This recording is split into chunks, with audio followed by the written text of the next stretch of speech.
화평케 하는 자로 살면 복을 받습니다. 이 말씀을 증거하겠습니다.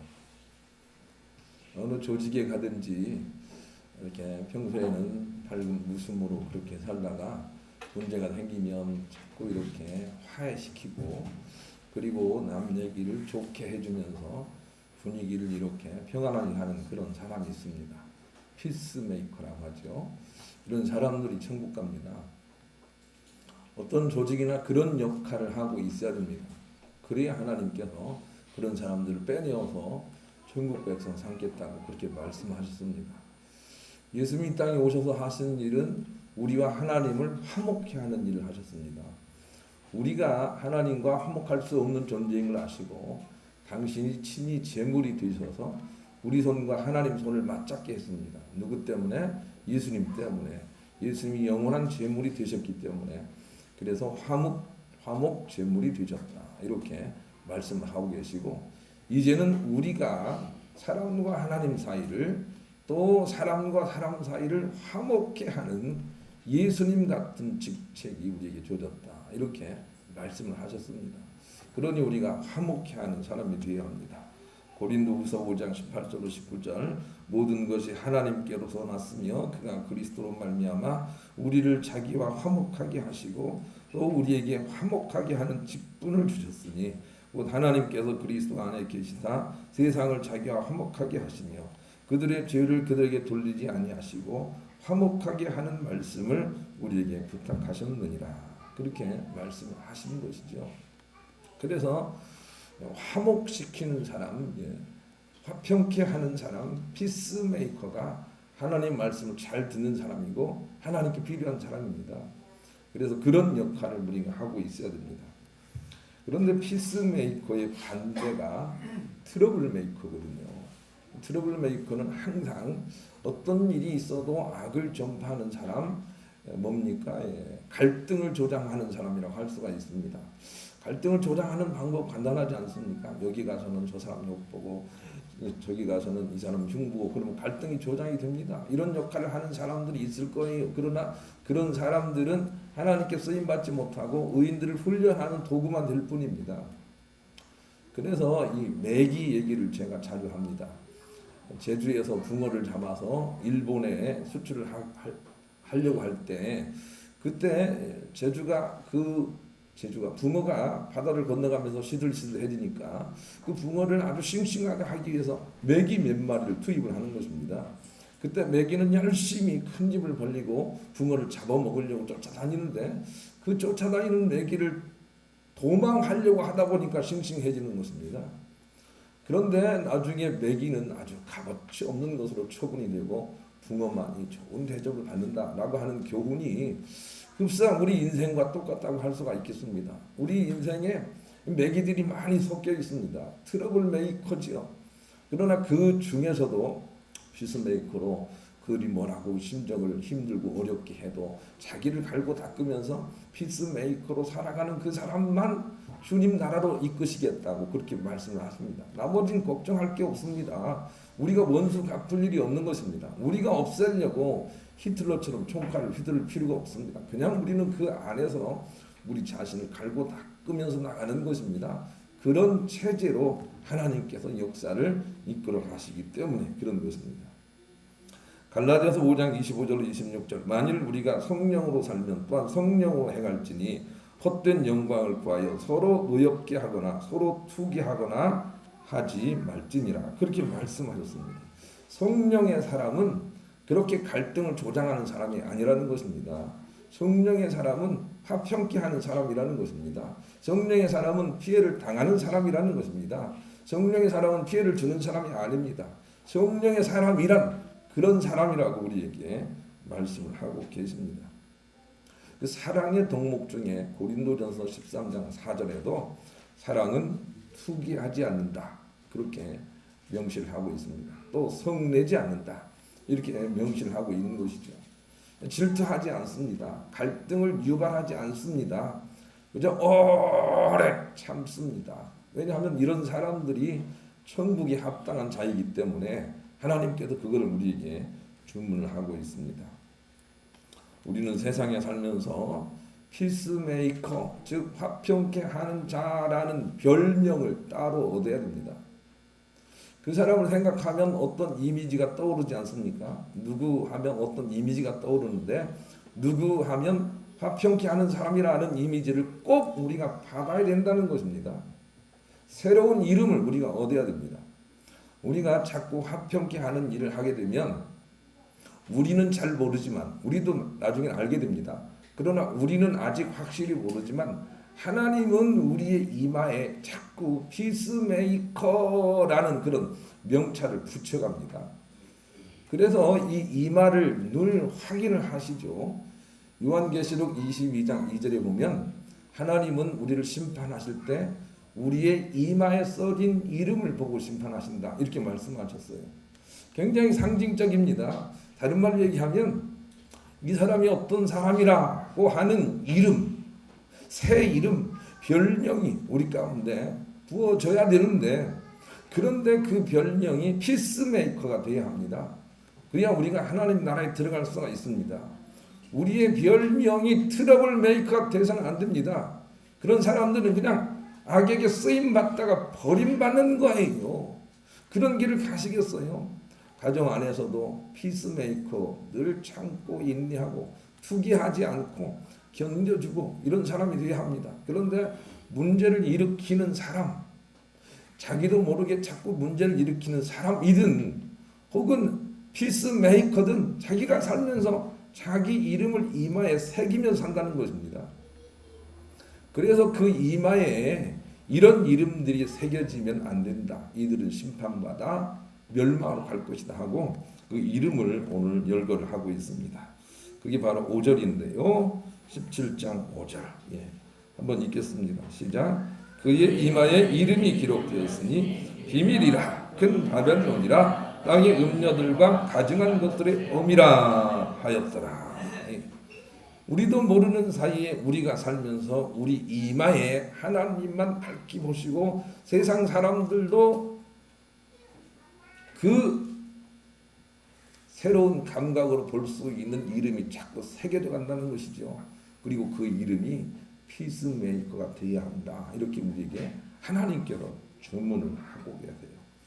그래서 이미지와 평판이 참 중요합니다. 세상 사람들은 여러분에게 뭐라고 합니까? 여러분의 가족 식구들은 여러분에게 뭐라고 부릅니까? 이름 말고 다른 별명으로 뭐라고 부르고 있습니까? 그 새로 얻는 새 이름, 그것이 정말 중요하다, 이렇게 말씀하십니다. 그 사람 하면 떠오르는 이미지, 그것이 우리가 미래 심판을 받을 새 이름입니다. 어떤 이미지를 가지고 있습니까? 어떤 이미지를 주고 있습니까? 좋은 평판을 얻는 그런 삶을 살아야 할 것입니다. 우리 그런 마음을 가지고 399장 복음성가 부르겠습니다. 본문은 우리가 이런 새 이름을 받지 말라고 몇 가지 목록을 주십니다. 이런 이름을 받아서는 안 된다는 것입니다. 첫째, 그 사람 참 미스터리하다. 그 사람 세속적이다. 그 사람 이기적이다. 그 사람 자기중심적이다 하는 평판을 받으면 지옥 간다. 그렇게 말씀하시는 거예요. 그 내용이 그거예요. 본문을 다시 한번 읽겠습니다. 읽습니다. 시작. 그의 이마에 이름이 기록되었으니 비밀이라, 큰 바벨론이라, 땅의 음녀들과 가증한 것들의 엄이라. 이것을 쉽게 부르면 그거예요. 비밀, 미스테리. 그 사람은 어디로 튈지도 몰라. 이런 미스테리예요. 큰 바벨론은 세속적이라는 거고, 땅의 음녀들과 가증한 것들의 엄이라라고 하는 것은 아주 굉장히 자기 본능적이다, 이기적이다, 자기 중심적이다, 그런 내용을 담고 있습니다. 그래서 그런 얘기를 들으면 안 됩니다. 가정 안에서 아이고 당신 정말 이기적이야, 이런 소리를 들으면 지옥 갑니다. 그런 소리를 들으면 안 됩니다. 어쩌면 당신은 그렇게 남을 배려하는 마음이 많아, 이런 소리를 자꾸 들어야 됩니다. 그래야 우리가 천국 갈 수 있습니다. 지금이라도 우리가 바로 살아야 될 이유가 거기 있습니다. 명심보감에 이런 말이 있습니다. 착한 사람들이 그를 착하다 하거나 악한 사람들이 그를 악하다 하면 그는 정녕 착한 사람이다. 이런 말이 있습니다. 저는 이 얘기를 들으면서 제가 스스로 글을 다시 한번 썼습니다. 제 생각은 이렇습니다. 착한 사람들이 그를 착하다 하면 그는 대체로 착한 사람이고 악한 사람들이 그를 악하다 하면 그는 대체로 착한 사람이며 착한 사람, 악한 사람 모두가 착하다 하면 그는 진실로 착한 사람이다. 이렇게 제가 정리를 해봤습니다. 하나님 말씀이 그러해요. 예수 그리스도는 마침내 악한 사람, 자기를 찌른 사람마저도 그는 진실로 하나님의 아들이었다라고 하는 소리를 듣고 이 땅에 떠나셨습니다.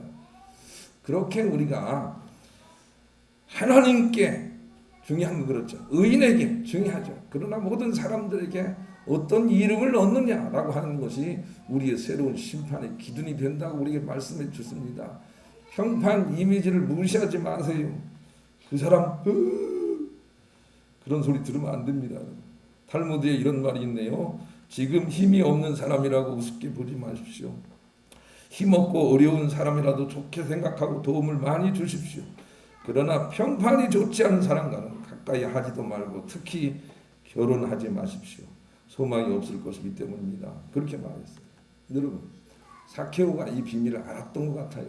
그래서 그냥 돈을 많이 벌고 수전노라는 소리를 듣고 그냥 매국노라는 소리를 들었는데 이거 안 되겠다라고 생각이 된 거예요. 그래서 자기가 가지고 있던 모든 것들로 인하여 피해를 받은 모든 사람들에게 4배나 보상을 하고 자기의 절반을 다 불러서 베풀고 그리고 나서 좋은 평판을 얻으려고 했던 것 같아요. 왜냐하면 그래야 되니까요. 욕심이라는 걸 팔아서 좋은 평판을 얻으십시오. 그것이 승리의 길입니다. 좋은 평판을 얻으십시오. 희생해서 좋은 평판을 얻는 그런 길을 가십시오. 그저 돈 중심으로 살지 마십시오. 이기적으로 살지 마십시오. 내 욕심적으로 살지 마십시오. 이 땅에서는 그런 사람들이 잘 삽니다. 부자가 됩니다. 그러나 주님께 버림받습니다.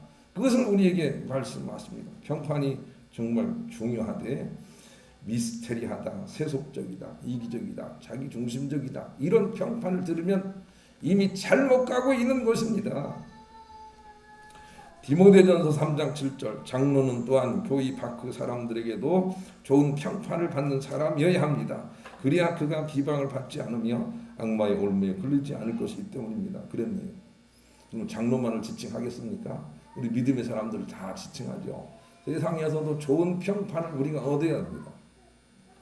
그 사람의 진실된 삶을 보기 위해서는 그 사람의 배우자와 그 사람의 운전기사의 평을 들어보면 안다. 그런 말이 있어요. 여러분은 여러분 가정 안에서 혹은 가까운 자기 속을 아는 사람에게 어떤 평가를 듣고 있습니까? 하나님은 엄하게 여러분의 이마에 세상 사람들과 하나님의 평가가 새겨지고 있다. 이렇게 말씀을 하고 있습니다. 우리가 허투루 살 수 없는 이유가 바로 거기에 있습니다. 그러면 우리가 어떤 평가를 드려야 될까요? 성경은 몇 가지로 주문하고 있습니다. 첫째, 놀랍다, 따뜻하다, 잘 들어준다, 든든하다, 안정적이다. 이런 평가를 들으라는 것입니다. 특별히 잘 들어준다라고 하는 평가를 듣기를 하나님이 원하고 계십니다.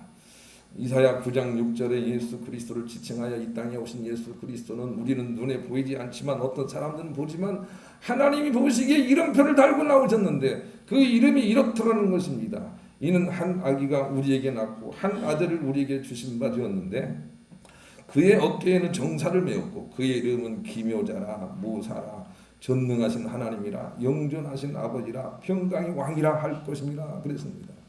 예수 그리스도가 이 땅에 오셨을 때 그 이마에 그 이름을 달고 왔다는 것입니다. 기묘자라 모사라 전능하신 하나님이라 영존하신 아버지라 평강의 왕이라 이런 명패를 붙이고 오셨다는 것입니다. 그래서 우리가 그 이름을 예수님처럼 얻을 수 있는 그런 삶을 살기를 주님께서 원하고 계십니다. 여러분 요즘은 전도하기가 참 어려운데 왜 그렇습니까? 교회의 이름표가 세상 사람들에게 요 예수 그리스도의 이름표가 아닌 다른 것이 보이기 때문이 아닐까요?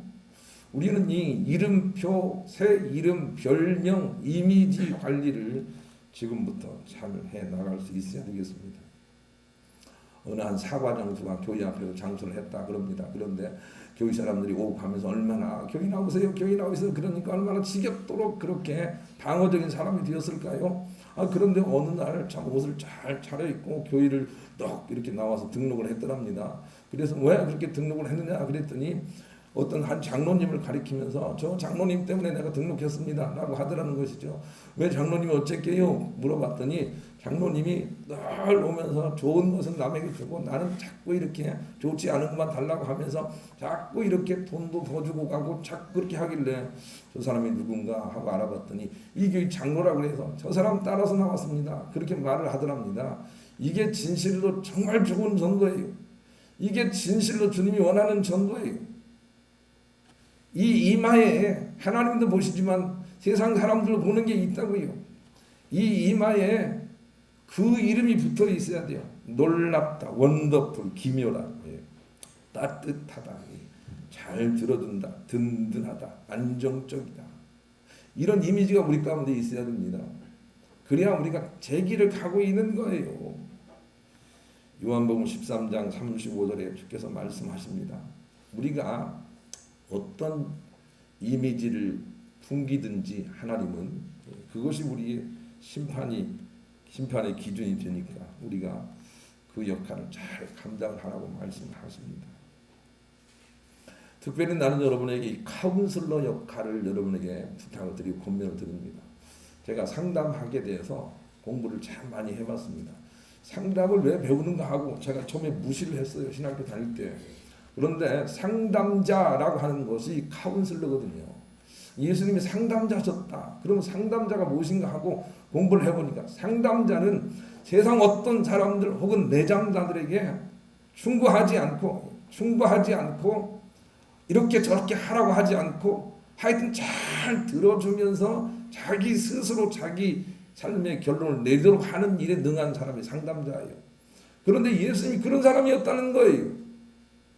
예수님이 이 땅에 오셔서 그냥 모든 사람들을 다 받아주고 이해하고 죄인이라 할지라도 품어주고 그렇게 하면서 스스로 바른 길을 가게 하셨다는 카운슬러였다는 거예요. 이것이 우리의 삶이 돼야 돼요. 예수 믿는 사람들은 상담자가 돼야 돼요. 무슨 말이나 다 받아줄 수 있는 그런 사람이 돼야 돼요. 함부로 충고하는 사람이 되어서는 안 돼요. 안다고 자랑하는 사람이 되어서 안 된다고요. 그건 예수 그리스도의 이름이 아니에요. 예수 그리스도의 이름 카운슬러 꼭 기억을 하세요. 그것을 모사라 그렇게 번역을 했지만 카운슬러 상담자이세요. 그 이름을 우리가 얻어야 돼요. 저 사람께 가면 무슨 말을 해도 다 받아주고 무슨 말을 해도 나에게 해가 되지 않도록 그렇게 하시는 분이다. 이런 역할을 우리가 얻어야 되고 교회가 그 사명을 감당해야 돼요. 그래야만 진실로 우리가 실족하지 않고 주님의 길을 바로 걸어가는 사람이 될 수가 있기 때문에 그런 것입니다. 그래서 예수 믿는 사람들은 그렇구나 이런 말이 많아야 되고 괜찮아 이 말이 많아야 되고 감사해 이 말이 정말 많아야 됩니다. 그래야만 상담자 역할을 할 수가 있어요. 아는 체 하지 말고 똑똑한 체 하지 말고 그렇구나 나도 그랬어 괜찮아 이렇게 자꾸 하면서 그 역할을 하게 될 때 하나님은 밝게 아십니다. 우리 이마에 새 이름을 아십니다. 그러나 세상 사람들도 압니다. 저 사람은 저런 사람이구나. 이런 이미지와 평판을 얻게 되는 것이죠. 그것이 정말 중요한 것이다. 심판의 기준이다. 이것을 우리가 잊지 마시기를 부탁을 드립니다. 인터넷에 떠도는 어떤 글을 제가 읽어드리겠습니다. 20년 동안 가게를 하며 참 많은 손님을 만났습니다. 여러 가지 사연을 가진 손님들 중 유독 아름다운 기억으로 오래도록 기억에 남는 분이 한 분 계십니다. 가게 문을 연 지 얼마 안 됐을 때였습니다. 저녁 무렵 40대로 보이는 남자 손님이 가게로 들어섰고 아내는 어서 오세요 라고 반갑게 맞았습니다. 그 손님은 남성용 물건이 아닌 여자용 지갑이 진열된 곳으로 가 물건을 고르는 것이었습니다. 다행히 손님이 원하던 것과 비슷한 지갑이 있었고 지갑을 사기로 한 손님 얼굴에는 기뻐하는 모습이 역력했습니다. 그리고 그냥 가는가 싶더니 지갑 값을 치른 손님은 자신의 지갑에서 10,000원짜리를 몇 장인가 세더니 방금 구입한 지갑에 넣는 것이었습니다. 그 모습을 지켜보는 아내는 부러운 듯 말을 건넸습니다. 지갑만 사더라도 좋아할 텐데 돈까지 그렇게 많이 넣어주세요? 아내분 생일이신가 봐요. 아니에요. 집사람이 지갑을 잃어버리고 집에 와서 너무 우울해해서 위로해 주려고요. 잃어버린 것과 비슷한 지갑에 잃어버린 만큼의 돈을 넣었으니 지난지는 말끔히 잊고 힘내라고요 라며 방긋 웃어 보이는 것이었습니다. 그리고는 곱게 포장된 지갑을 양복 주머니에 넣고는 가게 문을 나섰습니다. 부러워하던 아내의 모습을 보며 많은 생각을 하게 된 순간이었습니다. 나라면 어떻게 했을까? 아마 지갑을 사주기는커녕 물건 하나 제대로 간수 못했냐며 가뜩이나 신나는 마음을 다 아프게 했겠지. 그 뒤에 아내가 실수를 하더라도 아내의 지갑을 샀던 손님을 떠올리곤 했습니다. 그 아름다운 기억이 아내와 나의 관계를 더 돈독하게 만든 계기가 된 것 같습니다. 뭐 이런 내용인데 범사에 이런 역할을 하면서 우리가 살아야 됩니다. 우리는 너무도 쉽게 남을 정죄합니다. 그런 역할은 하나님이 원하시는 역할이 아닙니다. 늘 감싸주고 받아주고 이렇게 감춰주고 또 남의 장점은 자꾸 이렇게 첨부해주고 이런 역할을 우리가 해야 됩니다. 그래서 전혀 새로운 이미지의 이름을 우리가 얻어야 됩니다. 이 부분을 소홀히 여기지 마세요. 하나님은 우리의 이마의 이름표를 보고 우리를 심판하시겠다고 말씀하세요. 이렇게 심판의 기준을 말씀하셨는데도 여전히 남을 정죄하고 남을 책망하고 남을 원망하고 자기가 옳다고 얘기하고 그렇게 사는 사람이 있다면 크게 회개해야 돼요. 지금부터라도 회개해야 돼요. 훨씬 더 남을 세워준 피스메이커가 돼야 돼요. 그래야 천국 갈 수 있다고 말씀해 주세요. 영국 정부는 모든 범죄자들의 유전자를 채취 보관하도록 법이 정해져 있습니다. 그런데 유전자가 범죄자를 구별할 수가 없었습니다. 종교 지도자의 유전자와 연쇄 살인범의 유전자가 거의 일치했기 때문입니다. 다만 범죄자들의 어린 시절 가정 환경이 화목했는지 아니면 갈등이 많았는지 여부가 어떤 유전자를 활성화시키느냐에 영향을 미친다는 것을 발견하는 계기가 됐습니다. 그렇습니다. 여러분, 인간의 유전자는 똑같습니다. 내가 좀 선한 것 같지요? 안 그렇습니다. 깊이 들어가 보면 악이 같이 있습니다. 그렇게 볼 때 모든 사람은 다 공평하게 같다고 그렇게 생각을 하십시오. 나만 선하고 남만 악한 게 아닙니다. 그런데 환경 속에서 어떤 것이 활성화되느냐, 이게 문제인 것입니다. 가정이 굉장히 화목하다면 화목한 것들이 활성화되어서 그가 하나님의 사람으로 그렇게 손나게 될 것입니다. 그러나 가정이 불행해지고 그런 모양을 자꾸 보게 되면 불행한 그런 우리 유전자의 요소들이 자꾸 나와서 역시 좋지 않은 일들을 답습하게 됩니다. 정말 피스메이커의 삶이 우리의 삶에, 부모의 삶에, 가정에 필요하다는 것을 우리가 절실히 느낄 수가 있습니다. 잠언 11장 11절 성읍은 정직한 자의 축복으로 인하여 진흥하고 악한 자의 입으로 말미암아 무너지느니라 그랬습니다. 이것도 그 말입니다. 우리가 피스메이커가 많으면 성읍은 살 것이고 가정은 살 것이고 교회는 살 것이고 반대로 트러블 메이커가 많으면 무너질 것이다. 그렇게 말씀을 하십니다. 그러니 피스메이커로 살아야 되겠습니다. 오늘은 성령 강림 주일인데 사람들은 성령 강림, 성령 충만하면 무슨 능력이 충만하고 방언을 세게 하고 기도를 요란하게 하는 것이라고 생각하는 이상한 습관이 있습니다. 그런데 성령 충만 이꼴 부드러움 충만, 이것이 하나님의 참 뜻입니다. 성령 충만한 사람은 부드럽습니다. 성령 충만한 사람은 온유해집니다. 왜냐하면 성령님께 내 생각을 다 의뢰하기 때문입니다. 그래서 성령 충만한 사람은 부드러운 사람이다. 하나님께서 원하시는 바로 그 잘 들어주는 사람이다. 이것을 우리가 잊으면 안 됩니다. 그래서 성령 충만을 우리가 바르게 강구를 해야 되겠습니다. 사도행전 1장 8절에 성령이 너에게 임하시면 그 다음에 뭐죠? 너희가 권능을 받고, 이 권능은 어떤 탁월한 힘이 아니라 두려워하지 않을 힘, 성내지 않을 힘이라는 걸 여러분 알아야 됩니다. 우리가 오해를 하고 있지 않습니까? 성령을 받으면 막 큰 목회를 할 것이다. 성령을 받으면 막 전 세계를 돌아다니면서 선교할 것이다. 이렇게 오해를 하지 않습니까? 천만의 말씀입니다. 그게 아닙니다. 성령을 받으면 화낼 일이 있어도 화내지 않을 능력, 그게 있을 것이다.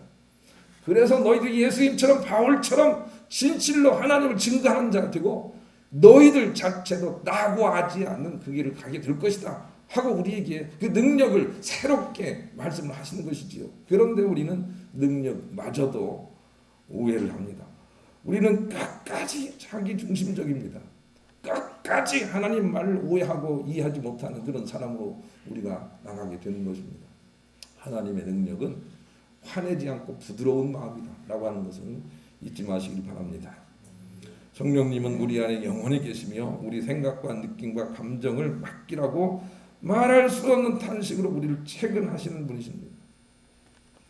어떤 사람이 그냥 맥없이 좋아질 때 그것은 내 속에 페닐에틸아민이라는 호르몬이 흐르기 때문에 그렇게 된다 그럽니다.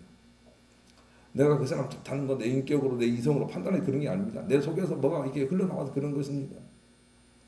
그러니 뭐 좋아하는 감정 그거 너무 가치 있게 생각하지 마세요. 조금 지나면 이 호르몬 없어지면 아주 밋밋해집니다. 그런데 내가 자꾸 교회에 나오고 싶고 기도하고 싶고 성경 말씀이 달고 이런 것들은 내가 뭘 잘해서 그런 것이 아닙니다. 내 안에 성령님께서 그렇게 하시는 것입니다. 성령님의 사람이라면 하나님 말씀을 알아듣게 됩니다. 하나님이 뭐를 원하시는지 알게 됩니다. 그래서 그 길을 가게 됩니다. 그런데 성령님께서 원하시는 사람은 부드러운 사람이요, 따뜻한 사람이라는 것입니다. 그게 성령의 사람입니다. 성령의 사람은 따뜻합니다.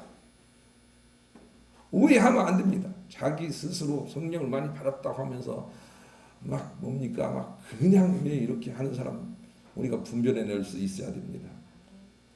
혹시 여러분 가운데 고통 중에 있는 사람이 있다면 이 고통은 우리를 성령의 사람으로 세우려는 하나님의 섭리가 있습니다. 그래서 고통이 아니면 인간은 하나님을 갈급하지 않는 그런 습성이 있어서 하나님은 사랑하는 사람들에게 아들에게 고통을 주십니다. 하나님이 징계하지 않는 자는 이방 사람이요 아들이 아니라 그랬습니다. 이 세상에서 혹시 고통 가운데 있는 사람이 있다면 하나님이 나를 세우고 있구나. 성령의 사람으로 나를 만들어가고 있구나. 이렇게 생각을 하시길 바랍니다. 그래야만 성령 충만의 사람으로 우리가 빚어져 나올 수가 있습니다. 여러분이 건강해졌을 때 기회를 잃어버리고 변화의 시기를 놓쳐버린다면 여러분만큼 가엾은 사람이 없을 것입니다.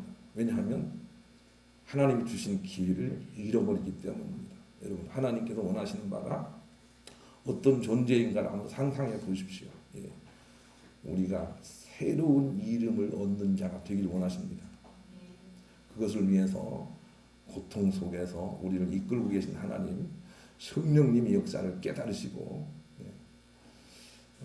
좋은 피스메이커라는 이름을 얻으려고 노력하시다가 하늘 백성으로 온전케 되고 하나님의 천복도 받으시는 여러분 모두가 되시기를 우리 주님의 이름으로 간절히 축원합니다.